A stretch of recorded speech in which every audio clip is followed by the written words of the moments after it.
Thank you, sir, for allowing me to speak in this august house, sir.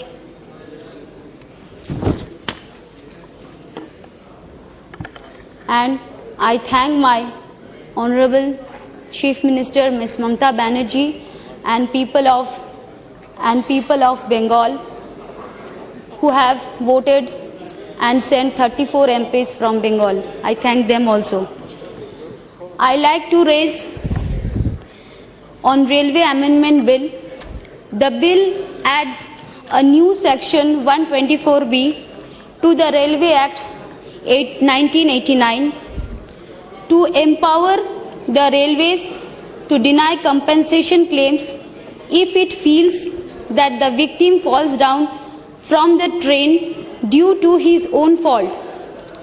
The ministry has also sought to make the zonal railway in whose jurisdiction an accident takes place a party to claim place, so that the authenticity of the case can be as certain.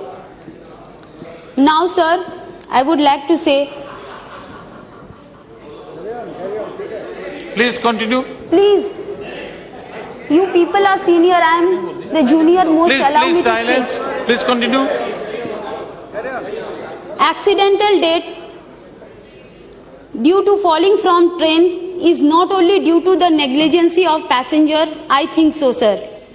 Most of the passengers who die due to accidental falling from trains are economically poor people who cannot avail reservation, upper class facilities and travel in ordinary second class compartments, where number of passengers of the traveling compartments is number of passengers traveling from exceeds from number of seats. Hence the passenger covered the journey near the gates and accidentally fall from the trains. Thus, compensation to such cases of accidental falling should be considered. I urge the Railway Minister, sir.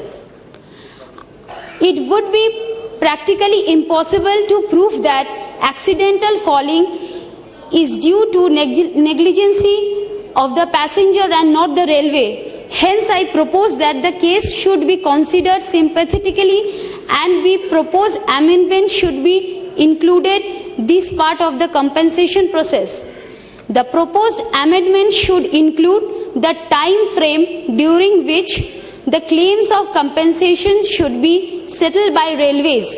Generally, the inquiry to determine the cause of negligence is made by railways. I propose that the inquiry committee to determine the case of negligence should be included representative from railway user committee, especially the representative of the passengers. This should ensure the transparency and timely compensation of the inquiry, sir. The rationale behind the amendment is the railway finds that 98% of the accident that reaches the claim tribunals were the accidental falling. The number rose from 136 in 1995 to 8,175 in 2011 as mentioned by the minister. The average annual payment for such claim has been above rupees 134 crores, rising from 26 lakhs in 1994 to 95. The railway feels that there is an organized racket and they have brought the bill to prevent the malpractice. So, I feel the bill is anti-pro people. The railway officers have been trying to bring the bill since 2008, but in 2009, former Railway Minister Mamata Banerjee had felt that bill was against the pro people. So the amendment would make it more difficult for the poor people who were genuine victims of the accident falling from the train or lodging complaints. Presently, a victim or surviving relatives can register a claims case at the place where the tickets were purchased as well as final destination. This should not be changed. The compensation amount should be determined keeping in view the economic condition, asset abilities and earning capacity of the affected passengers. The corruption is in railway bureaucracy and law should not change it. Law will only change it.